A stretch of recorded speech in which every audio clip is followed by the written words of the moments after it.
¿Verdad o leyenda? ¿Exageración o misterio? Ochate y su vieja torre despoblada serán para siempre un símbolo de lo heterodoxo, de lo extraño, de lo que se sale de la norma. Está ahí a 15 kilómetros de Vitoria y de alguna forma, y seguro que no es casual, yo le dediqué el primer tema del primer programa de Cuarto Milenio, hace casi 3 años de aquella primera aventura. Y lo hice porque, sabiendo que había muchas anomalías, evidentemente también muchos mitos, merecía la pena poner los ojos en un pueblo que, según nos cuentan las viejas crónicas, era odiado por el entorno, que de repente se vació como si fuera una Pompeya en mitad del condado de Treviño, y la sensación, sobre todo sincera y profunda, de que había un montón de historias que tenían que ver con las epidemias, que tenían que ver con lo extraño, con las apariciones, con rayos incluso que podían matar a las personas. ¡Qué mosaico más maravilloso! Y así comenzamos nuestra investigación, y yo creía que nunca más íbamos a volver a hablar de la vieja torre y de aquellos esqueletos de lo que un día fueron casas y calles.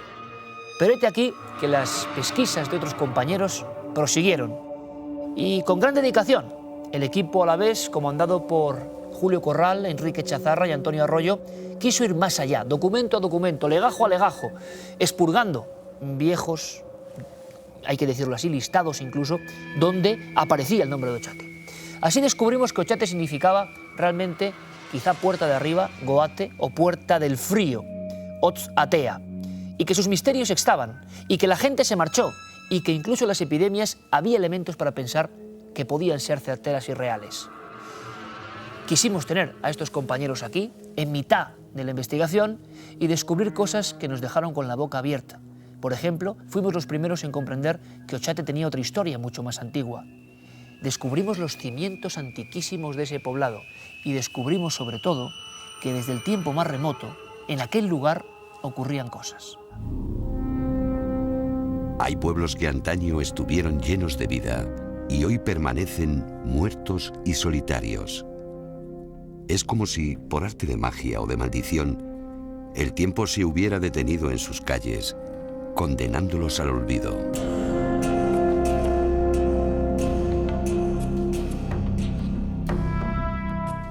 Caminar por las calles de un pueblo fantasma impresiona en lo más profundo. Es como pasear por las vetas de la ausencia. Parece como si, de un día para otro, todos sus habitantes hubieran huido como alma que lleva el diablo. Hay una cosa que impresiona muchísimo en los pueblos abandonados, es el silencio. El silencio es distinto al que puedes percibir en cualquier otro sitio, porque es un silencio donde se está percibiendo un poco la ausencia de la vida que hubo en ese pueblo. Es decir, tú te imaginas cómo fue ese pueblo cuando estaba habitado, cuando la gente pues, se movía por las calles, cuando la escuela estaba llena de niños, cuando la gente iba a misa. En España hay más de 2.500 pueblos abandonados a su suerte, donde la vegetación ha conquistado poco a poco el lugar que antes ocupaba el ser humano. La gente que se ha ido y ha dejado en los huecos que solía haber en los pueblos donde la gente que se iba cerca dejaba sus llaves. Hemos encontrado algunas casas que tenían en el hueco todavía la llave oxidada porque se fueron y nunca han vuelto. En el interior de algunas de sus viviendas pueden encontrarse sorpresas inquietantes, como esta misteriosa carta que abandonó algún visitante furtivo en la localidad riojana de Garranzo. Yo creo que soy una persona bastante escéptica y me interesan mucho las causas, ¿no? Pero no, cuando voy a un pueblo abandonado no me puedo abstraer de esa sensación de algo pues, que está ahí, ¿no? Una especie de una ausencia pues muy que pesa mucho, ¿no? Que pesa mucho. La torre de Villacreces, al norte de Valladolid, sigue resistiendo majestuosa entre las casas de adobe. De sus ceñidos ventanales, azotados por el viento, parecen surgir voces fantasmales que nos advierten de un peligro intangible. En la iglesia había pintadas y grafitis, no sé si por algún iluminado satanista o por personas que simplemente querían dejar nota allí, y hubo una frase que me impresionó mucho dentro de la iglesia, que ponía: Dios ha muerto. Nos invade la sensación de que en cualquier momento la maldición se romperá y los oriundos saldrán a saludarnos desde donde quiera que estén. Nos acercamos a uno de noche, no llegamos a entrar, yo hubiera sido incapaz. Aquellos huecos de ventanas y de puertas vacíos imponían muchísimo y no, yo me fui, no pude entrar. Al atardecer el silencio sobrecoge y se hace más evidente la pregunta que los muros semiderruidos parecen lanzar. ¿Dónde se han ido todos? Casi todos los pueblos se han abandonado por problemas económicos, o por falta de luz, o por falta de comunicaciones, o porque la plaga del siglo XX, los pantanos les han dejado sin tierra que cultivar, por lo tanto se han tenido que ir. Pero en algunos casos, causas más inquietantes han obligado a los vecinos a huir hacia lugares más seguros. Son historias a medio camino entre la leyenda y la realidad que nos obligan a mirar sus ruinas con otros ojos. Se cuenta que una vieja iracunda, porque no había sido invitada a una boda a la que acudía todo el pueblo, envenenó las aguas arrojando a ellas una salamandra que provocó la muerte de todos sus vecinos. Otros muchos pueblos fueron víctimas de invasiones de hormigas, de termitas, de serpientes que, según se dice, pusieron en fuga a decenas de personas. Esas leyendas terroríficas, por ejemplo, en la invasión de hormigas, las tenemos recogidas aquí en Castilla y León en distintos lugares. En la provincia de Burgos, por ejemplo, lo tenemos recogido en San Millán de Lara, en Ávila, en Los Llanos, en la de las serpientes, invasión de serpientes, los tenemos recogido en los pueblos burgaleses de Puentes de Amaya y Corcos. Algunos pueblos parecen especialmente malditos y las enfermedades los han azotado hasta exterminar a sus habitantes. Es el caso de Ochate, que sufrió sucesivas epidemias de viruela, tifus y cólera. Las enfermedades afectaron solo a sus habitantes, respetando al resto de la comarca.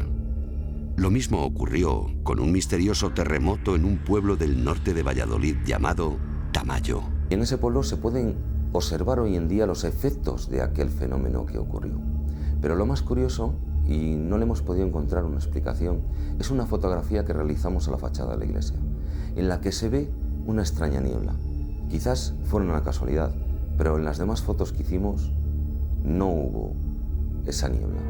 La inquietud alcanza su máxima expresión en un recinto en particular, común a toda población humana, el cementerio. En los pueblos, cuando la gente se ha ido, pues muchas veces los muertos se han colocado en los sitios nuevos.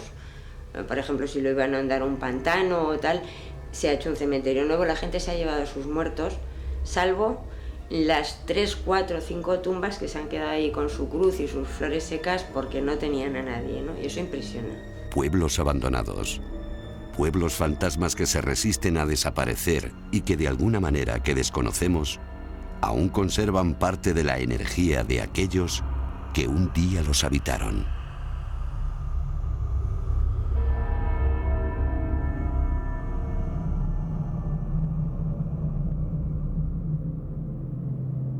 No cabe duda de que si hay un pueblo que se ha ganado a pulso el calificativo de maldito, ese es Ochate. El solitario lugar, hoy tan solo un montón de piedras desordenadas, que se extiende en el corazón de los campos del condado de Treviño. Es un lugar que ha visto pasar por él a muchos investigadores, a muchos buscadores, intentando encontrar una solución para tantos misterios e inquietudes. Hay quien acude a Ochate como el que espera encontrarse con el espejo de lo desconocido. Nada es tan fácil. Lo cierto es que se han contado muchas mentiras y no se han contado muchas verdades de este lugar. Hay quien habló, y sobre todo hay cierta tradición oral que ha perpetuado la historia de un pueblo azotado prácticamente por 3 pestes, sometido por los rigores de 3 enfermedades que acabaron y arrasaron con todos los pobladores y, sin embargo, respetaron el entorno. Hay una pregunta que se hicieron los primeros pesquisadores de este lugar. ¿Por qué el entorno está rodeado de tumbas de lo que parecen niños muy primitivas? ¿Por qué precisamente en este lugar y no en otro se han obtenido fotografías impresionantes, como la que ustedes están viendo ahora mismo? Es la fotografía de una especie de globo luminoso examinado en su día por la NASA, tomada por el joven Prudencio Muguruza, un 24 de julio de 1981. Aquella esfera de luz, sea lo que fuese, caía precisamente sobre Ochate. Y después la expectación, la búsqueda, las psicofonías, las voces que parecen allí enjauladas en otro tiempo. Ochate, sin embargo, ha seguido allí, presente, como si poco a poco la tierra le ganase el terreno. Pocas casas y tan solo lo que queda de una ermita y una imponente torre. En ella han pasado muchas cosas. Cierto es que se han contado otras que no casan con lo científico, con el rigor. Pero lo cierto también es que unos investigadores alaveses han intentado escarbar palmo a palmo, centímetro cuadrado a centímetro cuadrado, para intentar saber más. Su investigación les aseguro que es reveladora. Experimentos militares en Ochate que nadie conocía hasta ahora, observaciones de lo que llamaríamos sombras y espectros, y sobre todo han encontrado a los que fueron últimos supervivientes del pueblo muerto. Ochate, la aldea maldita. Volvemos y regresamos a ella. Nuestro objetivo, encontrar la verdad. La torre de Ochate hoy vigila y calla, pues solo ella conoce lo que aquí ocurrió. No sé cómo explicar. Agonía, sentía agonía. Y el lloro, el lloro de un niño. Siempre he escuchado el lloro de un niño. Las veces que he subido, siempre.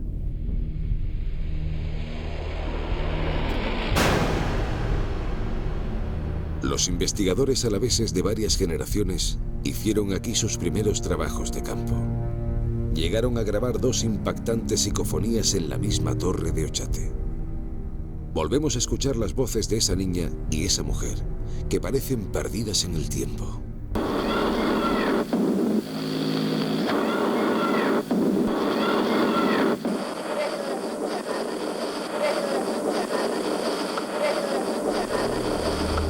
«25 años después, los investigadores alaveses Julio Corral y Antonio Arroyo editan esta obra arrojando luz sobre la historia del pueblo.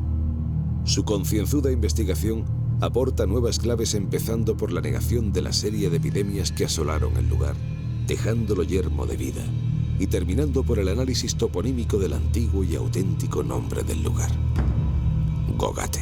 Uniendo esa palabra gogo con el sufijo ate, tendríamos una traducción tan inquietante, literal, como puerta de espíritus. Estas son las ruinas de Gogate, asentamiento anterior a Ochate, escondido hoy por la maleza. Siempre han permanecido escondidas, siendo un lugar del que la historia apenas ha sabido nada, hasta ahora. La gran investigación de estos alaveses la ha rescatado del anonimato eterno. En esta loma caliza asoman algunas tumbas antropomorfas. Sin duda, las sepulturas de los primeros habitantes de este enclave. En su día, por su escasa estatura, se habló de sepulcros de niños, extremo que jamás pudo confirmarse. Se sabe que debajo de este talud podría haber cientos más, pero no son las únicas. El último habitante vivo de Ochate, don José, aún recuerda el lejano día en que cavaron el frío suelo del templo. Hay huesos, esqueletos, ahí debajo del escombro, en la iglesia, en la iglesia. Estoy quitando los santos, pues yo dije, vamos a levantar esta losa, y a los carpinteros, levantó una losa y había esqueletos debajo. Tienen, por ejemplo, pues igual que tienen panteones, pues igual. Usted allí con una pala levanta aquello y sale ahí esqueleto, no va a salir. Don José, pese a la distancia y el tiempo, aún conserva intactos en la memoria algunos pasajes teñidos de sangre que nunca habían salido de Ochate, su pueblo. Ese es el que mató al pastor. Ese es el que mató al pastor. Jacinto, sí, Jacinto, que era de Mibri, ¿sabes? Era, su hermano se llamaba Pablo. Y en Ochate tenía una escopeta de aquellas de un cañón, ¿sabes? Y otro iba con el palo limpio. Y otro llegó, le tiró 2 tiros, le tiró un esconce en una casa grande. Y no lo mató. Y luego con la porra que tenían antiguamente los pastores, en una porra con un palo largo, y luego una porra así, y aquel mató a cachavazos. Ochate en el año 36, 1936, ya estaba abandonado, pero no deshabitado totalmente, porque había una serie de casas en las cuales se guardaba ganado y había también unos pastores contratados para cuidar de ellos. Uno de estos pastores era una persona con una personalidad muy compleja, se hablaba de él como de una persona perturbada que reaccionaba violentamente ante cualquier hecho banal. Y este hombre, pues un día, por una discusión con un compañero suyo, le esperó a primera hora de la mañana en una de las casas donde guardaban ganado y al abrir la puerta le disparó en plena cara. Como no fue suficiente para causar su muerte, se abalanzó sobre él y bueno, pues le destrozó la cabeza a golpes. Aquí, en la casa del crimen de Ochate, la sangre del pastor salpicó los muros de piedra oscura. Las ovejas del interior habían pisoteado el cadáver. De madrugada, a la luz de los candiles, los vecinos se encontraron con aquella escena dantesca. Desde entonces, este cubículo de piedra quedó estigmatizado como un lugar maldito. Posteriormente también se ha hablado de esa casa, por ejemplo en los años 80 hubo una serie de sucesos extraños, como una fotografía en la cual supuestamente aparece el rostro de una persona, y también una serie de fenómenos como por ejemplo unos excursionistas que escucharon allí unos latidos de corazón, 7 personas que al mismo tiempo estuvieron escuchando lo que definieron como latidos.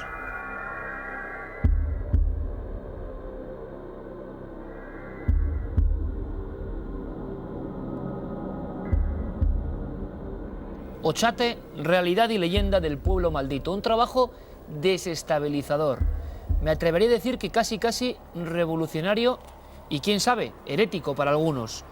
Nunca habíamos disfrutado de una investigación tan en profundidad sobre, creo yo, el icono de los pueblos misteriosos, enigmáticos, malditos. Quién sabe, con mucha leyenda, pero también con datos reales. Sus autores son 2 buenos amigos que han pasado muchos meses, años, trabajando, pateando ese Ochate, descubriendo cosas que los demás no habíamos sabido ver. Antonio Arroyo y Julio Corral están aquí. Buenas noches, amigos. Hola, buenas noches. Felicidades. Muchas gracias. Felicidades, porque yo cuando recibí lo que llamamos galeradas o primeras pruebas del libro, tengo que decirlo, di un brinco en la silla, porque había algunas partes de este libro que era como descubrir algo nuevo. No les miento, yo nací también a 15 kilómetros de esta torre de Ochate, y evidentemente las emociones se entrelazan. Había sorpresas de todo tipo. Y la gran pregunta que mucha gente se puede estar haciendo es ¿qué parte de leyenda y qué parte de verdad en torno al célebre pueblo maldito? Don Luis Álvarez, acabas de llegar de Ochate, buenas noches. Buenas noches, Iker. ¿Tú nunca habías estado en este lugar? ¿Sensaciones personales? No había estado, había oído hablar de ello cientos de veces, desde hace muchos años además. Sensaciones personales lo puedo decir Antonio. Él fue quien, llegado un momento de la investigación, me dijo: oye, estás blanco, tienes los labios morados, ¿qué te pasa, no? Y pues quizá me pasaba eso que le pasa a tanta gente cuando van allí, que comentan que algunos se marean, sufren mareos. Sin ir más lejos, el primer programa que se hizo, la primera emisión de Cuarto Milenio, tuvimos un incidente bastante grave que no fue a más. Que la gente cree que es leyenda urbana, y de leyenda urbana nada. Para nada. El ayudante de cámara del primer equipo de rodaje que fue a Ochate le dio un mareo al lado de las ruinas antiguas de Ochate y se lo tuvieron que llevar, incluso hospitalizar. Entonces, algo sucede allí, posiblemente sean energías telúricas, posiblemente sea algo que esté en el ambiente, algo que esté en el subsuelo, habrá que hacer un estudio, pero sí que se notan cosas. Bueno, y hay gente que ha confesado a la cámara esas cosas, esas apariciones, visiones, a veces subjetivas. Lo que han hecho nuestros amigos es acudir a la historia. Primero porque en la historia había puzzles que no encajaban bien. Es más, Antonio tiene ahí documentos como muestra de que, bueno, os habéis pasado meses y meses en archivos encontrando, por ejemplo, los últimos testimonios de la gente que habitó el pueblo maldito. Antonio.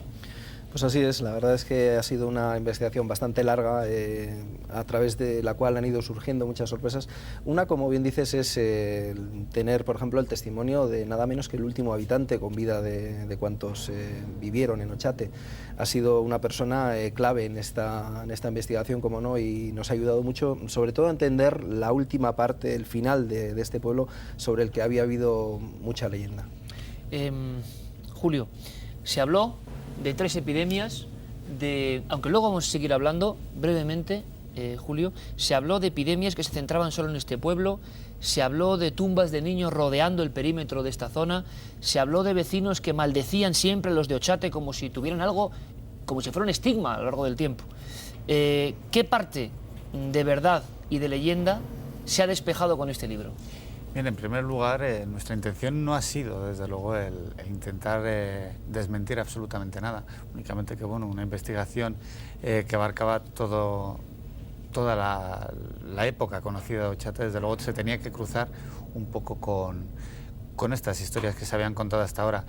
Hay bastantes historias que los datos históricos confirman que nunca existieron, pero sin embargo también nos estamos encontrando con que la memoria colectiva de la zona aún mantiene el recuerdo, por ejemplo, de esas epidemias de las que hablábamos, ¿no? Se sigue hablando de que Ochate, aun cuando se tiene la certeza de que acabó sus días por otras causas, en la gente de la zona se mantiene la idea de que hubo unas epidemias que afectaron única y exclusivamente a este pueblo.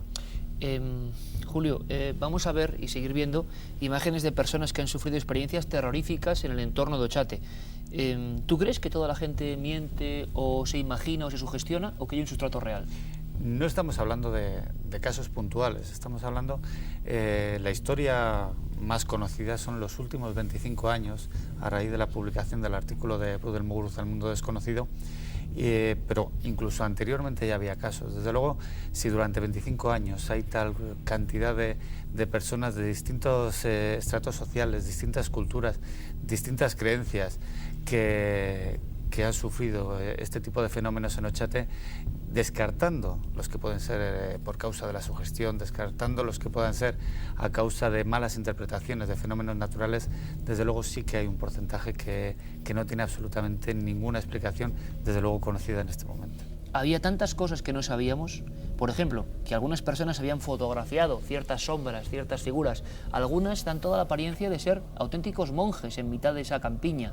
Vamos a intentar analizarlas, vamos a intentar saber si la sugestión, la imaginación puede fotografiarse y por qué precisamente en ese lugar. Incluso observaciones de personas tan alejadas, vamos a decirlo así, de las contaminaciones, como niños que han tenido también experiencias terroríficas. Esta foto no es nada conocida, hay que decir que es otra de esas píldoras maravillosas que se incluyen en el trabajo de Arroyo y Corral. ¿Qué veis ahí? Me gustaría abrir un poco la pregunta. Ochate, pueblo maldito, historias que se han contado mal o que por lo menos no estaban investigadas a fondo, y parece que la gran historia de las epidemias por lo menos no fue como nos han contado, sino que la vida se prolongó durante un tiempo.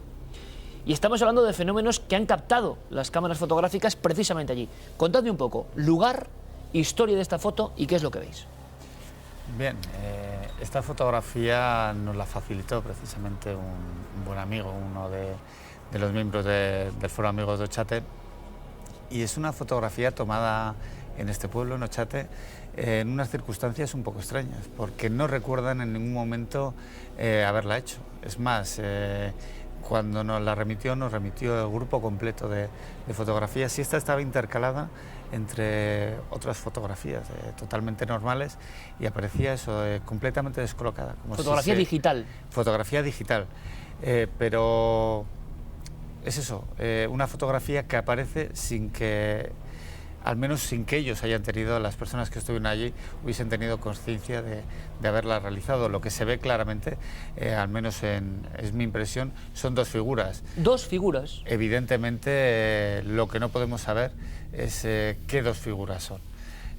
Antes estábamos hablando aquí que hay una serie de características un poco extrañas. Desde luego no se aprecian pies, da la sensación como que está levitando. Julio, no se aprecian pies, prescindiendo de lo que sea esto, que nosotros no podemos decirlo, ni afirmarlo, ni negarlo. Sí que es cierto que todas las historias que se cuentan de apariciones oscuras, ensotanados, nuestra geografía está llena de este tipo de incidentes. Todos los testigos, pero hablo del 100%, hablan de que las figuras se deslizan y no tienen pies, por lo menos en la mitología interna, por lo cual habría un curiosísimo detalle en ella, ¿no? Sí, yo lo que diría, Iker, en esta imagen, lo que sí que está claro es que hay una figura, que es la que tenemos a la izquierda. Esta segunda que está a la derecha podría ser lo que en fotografía se conoce como efecto de trepidación. ¿Te refieres a toda esta zona, que parece que es un propio espejo o reflejo de esta otra figura? Efectivamente, podría ser que la cámara se ha movido, tiró de una velocidad de obturación baja, pero igualmente tenemos una figura que está en vertical, que está ahí, que guarda esas características que comentas, como se han visto en tantas ocasiones en Urdes y en otros tantos pueblos. Pero fíjate, es que no es el único testimonio, y además tenemos un dato objetivo, y es que los militares tuvieron la ocasión de ver algo muy parecido después de Miquel Colmenero, unos años más tarde, y además lo vieron con aparatos que parece que no funcionaban demasiado bien, aparatos de telemetría, de visión nocturna, etcétera, con lo cual, bueno, los militares no creo que estuvieran muy sugestionados, porque por aquel entonces tampoco había tanta publicidad con respecto a esas figuras, ¿no? Pues si les parece, viajamos a esos testimonios y empezamos a aprender otra cosa. Empezamos a observar las piedras del viejo Ochate y de su entorno con otros ojos. La casa maldita es la única cuyos muros aún siguen en pie, como si se negase a perecer como el resto de las ruinas de Ochate. Una tarde de verano, Iker, un niño de apenas 6 años, tuvo una visión en su interior. Su madre jamás lo olvidará. Llegando la hora de comer, la gente empezó a irse, se quedaron ellos solos El niño se quedó mirando pues, a la única casa que quedan con las 4 paredes, digamos, que no tiene techo. Se quedó mirando para allí. Y mi madre le llamó para comer y el niño no quería ir. Decía que estaba con sus amigos. Mi madre se quedó un poco blanca y dijo que vengas a comer. Y al llegar a casa el niño comentó que veía a 2 niños que le decían que fuera a jugar con ellos. El niño fue a jugar, que estuvieron jugando y que cuando el niño iba a comer le decían que no fuera, que se quedara con ellos para siempre.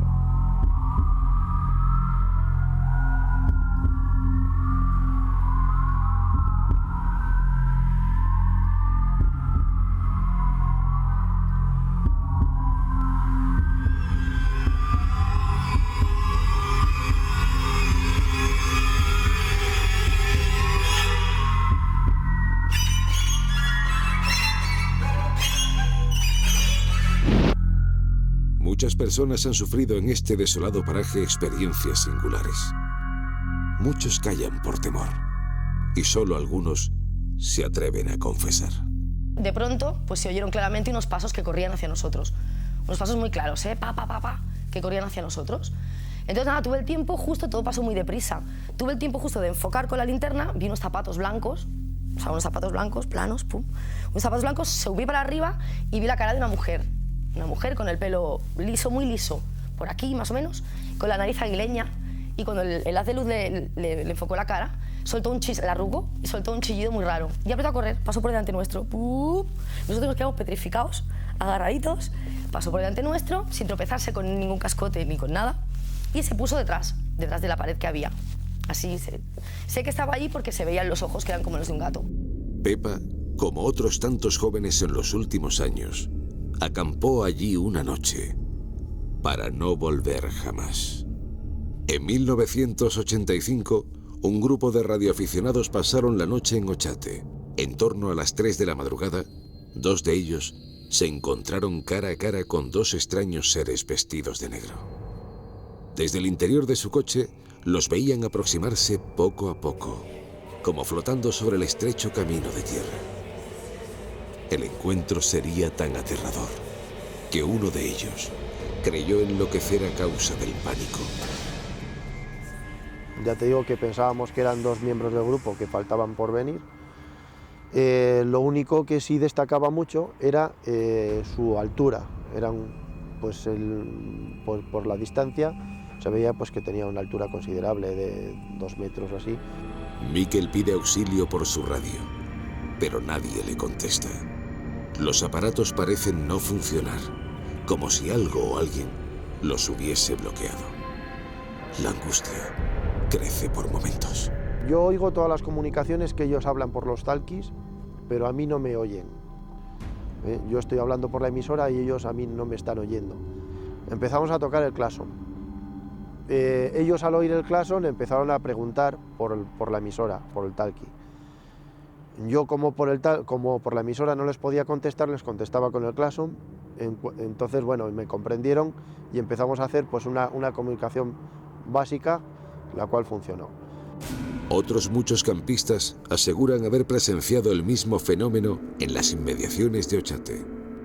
En los años 80, el Ejército de Tierra efectuó maniobras nocturnas de orientación por estas llanuras. El investigador alavés Enrique Echazarra pudo entrevistarse con un militar cuya identidad permanece en el anonimato. Equipos de élite que por algún motivo se encontraban junto a la torre sufrieron una experiencia alucinante. Cuando él era brigada me contó una serie de sucesos que incluso él mismo vivió, ¿no?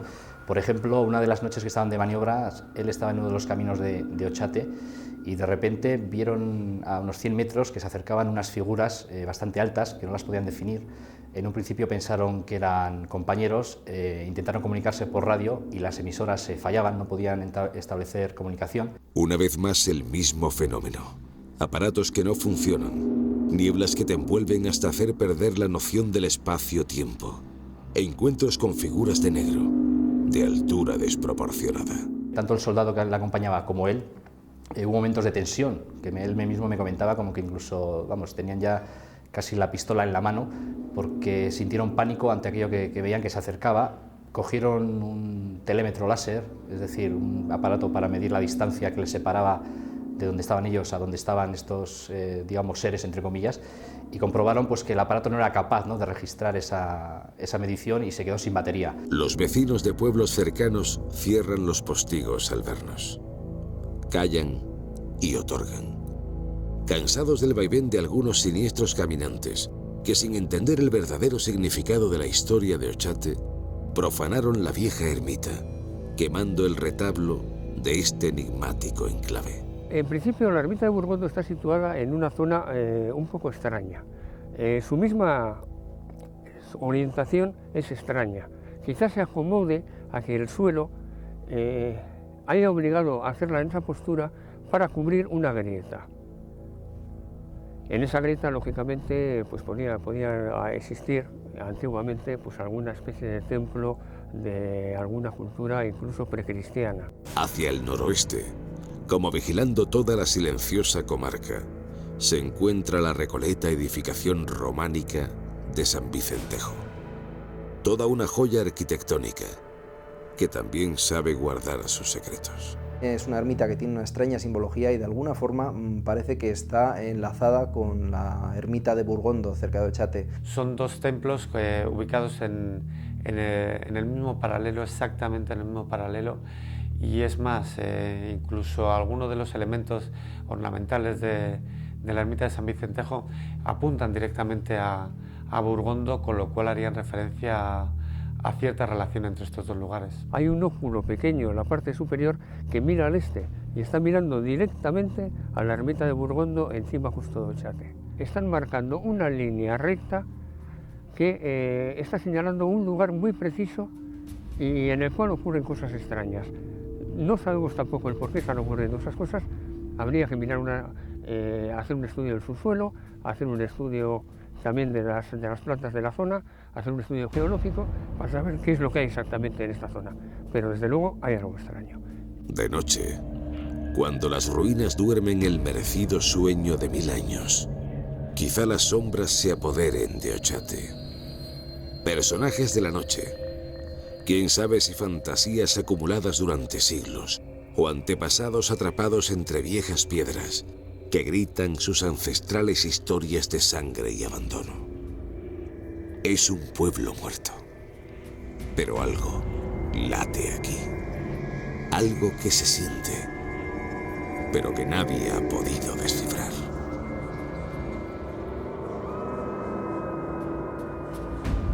El primer episodio de Cuarto Milenio contó con un primer reportaje, no podía ser de otra forma, dedicado a Ochate.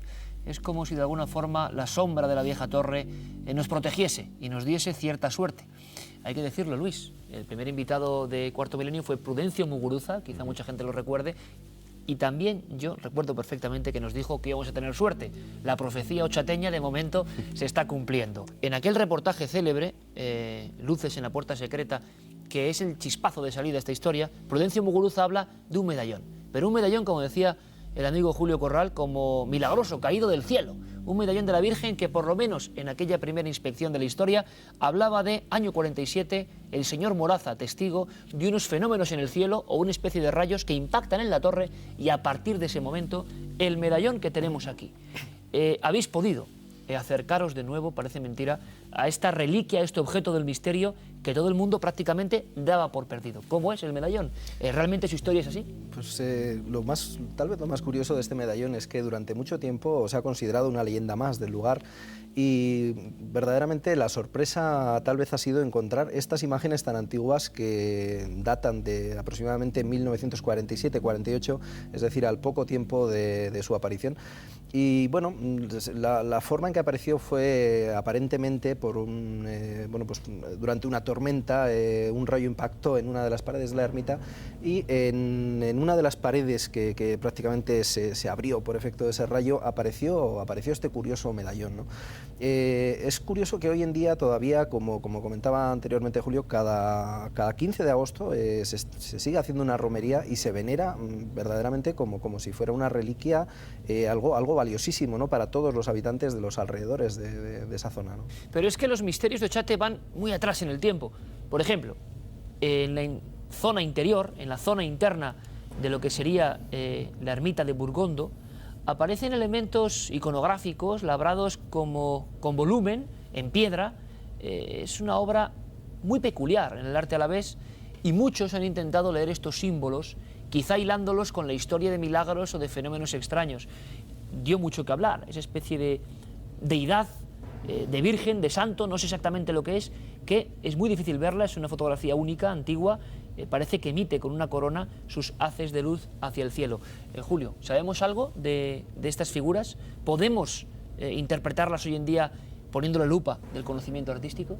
Estamos hablando de un elemento que parece que está añadido a la edificación, porque no tiene nada que ver con el resto de la ermita, pero probablemente sea todo lo contrario. Estamos hablando de la parte más antigua de esta ermita y, por supuesto, la que puede representar de un mejor modo la simbología inicial del lugar. De hecho, Iker, hay un dato curioso. Efectivamente, como decía Julio, parte de esta torre donde supuestamente habría una campana antiguamente ha desaparecido. Por tanto, el mensaje que supuestamente debería estar ahí también se ha roto. Dentro de la ermita igualmente hoy día está hecho un desastre, está destruida, está derruida. Y este ser diademado, según hemos podido comprobar, este ser que parece que tiene un haz luminoso encima, podría representar un sacerdote. Hay otras representaciones antiguas, pero estoy hablando incluso de cuevas prehistóricas, en las que precisamente esa diadema que se les pone por encima del pelo podría suponer que es un ser trascendido, un sacerdote, un chamán, algo así. Caramba, la pregunta que todo el mundo nos ha hecho a raíz de aquel primer episodio, primera emisión de Cuarto Milenio es: ¿realmente son tumbas, las tumbas de Ochate? Se ha escrito mucho de ellas, hemos visto las lascas en una especie de ladera, no es fácil localizarlas y también se ha especulado mucho sobre si eran niños, si había una geometría especial en torno a esa torre tan especial. ¿Qué sabemos de ellas a raíz de vuestra investigación? Pues la verdad es que a los 25 años del descubrimiento de la necrópolis altomedieval de Ochate, tuvimos el privilegio de visitar la zona por primera vez con una arqueóloga. Y bueno, pues la conclusión parece ser que se trata de una necrópolis altomedieval, aproximadamente de los siglos 9-10. Se ha especulado mucho con el tamaño de esas tumbas. Tal vez una de las posibles razones es que parte de la veta donde están sustentadas se ha derrumbado con los siglos. Curioso, porque Prudencio Muguruza, en este caso, sí que hay que decir que tiene el honor de haber descubierto accidentalmente esa necrópolis. La historia de un buscador que accidentalmente, por la célebre foto del Omni de Treviño, que copó portadas de publicaciones como Mundo Desconocido, acudiendo al rumor de las viejas historias de las abuelas enlutadas que en los soportales contaban la leyenda de Ochate, él empieza a investigar, se encuentra con el fenómeno y lo que es cierto es que con una ramita prácticamente descubre algo que efectivamente son tumbas, pero Julio, tumbas de niños, todas parece que no, sino que de una estatura que era cotidiana en aquella época. Bien, visitando Ochate en vuestra compañía, desde luego recordarás que incluso llegamos a hacer la prueba de intentar tumbar a una persona en el interior de estas tumbas y cabía perfectamente. Sí, Carmen se puso en una tumba y cabía. Sí, desde luego. No obstante, también existen tumbas pequeñas. En esta última ocasión, precisamente con Luis, pudimos comprobar una tumba que no tiene más de 18 centímetros de ancho. Lo que estamos hablando es de una tumba que realmente debería de ser de un niño. La impresión, desde luego, es que estamos hablando de tumbas de todos los tamaños, con lo cual no sería una necrópolis exclusiva para un tipo de personas o para unas edades concretas, sino que sería la necrópolis utilizada para toda la gente de la zona. Sí me gustaría mostrarles otra imagen. Han visto en los dos reportajes que se habla de una casa del crimen, se habla de un hecho de sangre que también condicionó, incluso lo apuntaba Julio Corral, la huida de los habitantes de Ochate, y sí que también había otra leyenda urbana, o leyenda rural en este caso, en torno a una imagen que nos muestra ese viejo pajar, esa vieja casa, la grieta en una puerta, la oscuridad, y hay mucha gente que identificó una cara en su interior. No es fácil a simple vista acercarse a este misterio, pero sí recuerdo perfectamente todavía, porque les entrevisté también, el temor en los grupos iniciales que en los 80 se acercaron a Ochate, grabaron las psicofonías. Esta cara que van a ver les espantó, o esta formación luminosa casi les hizo abandonar cualquier investigación. Vamos a verla porque es una imagen difícil de olvidar. En el hueco de la puerta, en plena oscuridad, aparece algo luminoso o una cara o un rostro que vamos a poder ir identificando. A primera vista, estáis todos de acuerdo, es muy difícil ver nada, absolutamente nada, ¿no? ¿Estáis de acuerdo? Antonio, Julio. Sí, así es. Pero presten mucha atención, y además es que en este plasma parece que todo adquiere cierta vida. Sí es cierto que se ven dos ojos, o vamos a señalarlo, dos esferas que pueden ser perfectamente el propio fondo del chamizo, como no, una nariz grande, aguileña, y hay quien veía una especie de barba. En el fondo, algo que se mueve aquí. Hemos hecho un pequeño análisis gracias a nuestro compañero Guillermo León y observamos cómo podría ser esta cara, cómo podríamos imaginarnos el concepto luminoso.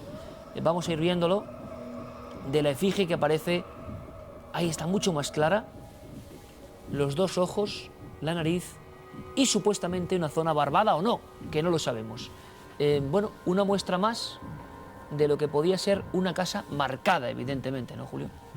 Sí, y aunque ahora tenemos ya conocimiento de que en esa casa no solo ocurrió el crimen, sino bastantes problemas más, como pudo ser la caída de un rayo que acabó con la vida de un rebaño de carneros que había allí. Justo la misma casa.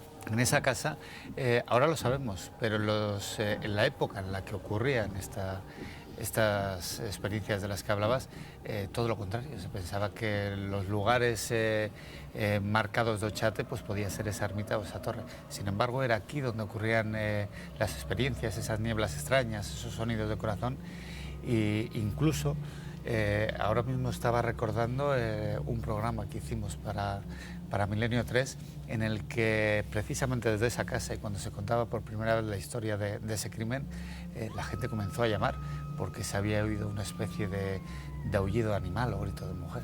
Es un lugar desde luego marcado, y la prueba está en que, así como el resto de las edificaciones del lugar, pues se han ido retirando poco a poco las piedras para reutilizarlas probablemente en otras casas de los pueblos cercanos, esta es la única que se mantiene intacta. A raíz de ese programa de la cadena SER, un militar en concreto habla incluso de equipos especializados, equipos de control o análisis de epidemias incluso en Ochate. ¿Eso es cierto? Pues ha sido una de las grandes sorpresas también que hemos tenido a lo largo de este año y medio de investigación.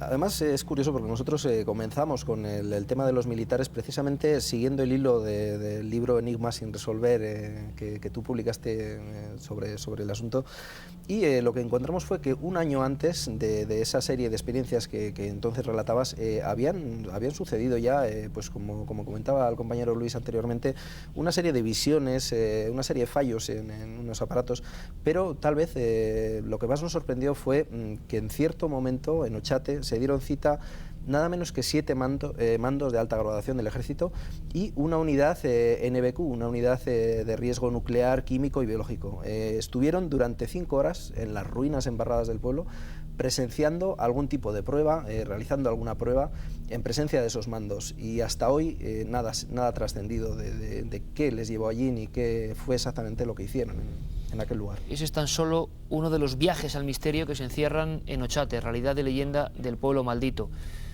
Un libro, como decíamos al principio, desestabilizador sobre quizá el enclave más extraño, pese a quien pese, de nuestra geografía. Sí me gustaría que muy brevemente, Julio, Antonio, me dijerais, después de toda esta investigación, después de muchas noches en Ochate, algunas compartidas, ¿qué hace a Ochate diferente a cualquier otro pueblo para vosotros, a día de hoy, con todo lo que habéis averiguado? Desde luego es un pueblo, estamos hablando de un lugar en el que se ha habitado desde 3000 años antes de Cristo hasta un tiempo bastante cercano, pero incluso en los momentos en los que ha estado despoblado, de algún modo siempre ha atraído a la gente, para bien, para mal, pero sí hay algo en ese pueblo que a todos nos atrae. Rara es la persona que se acerca por Ochate y se va de allí con la sensación de que es un paisaje como otro cualquiera de los que se pueden encontrar en la zona de Treviño.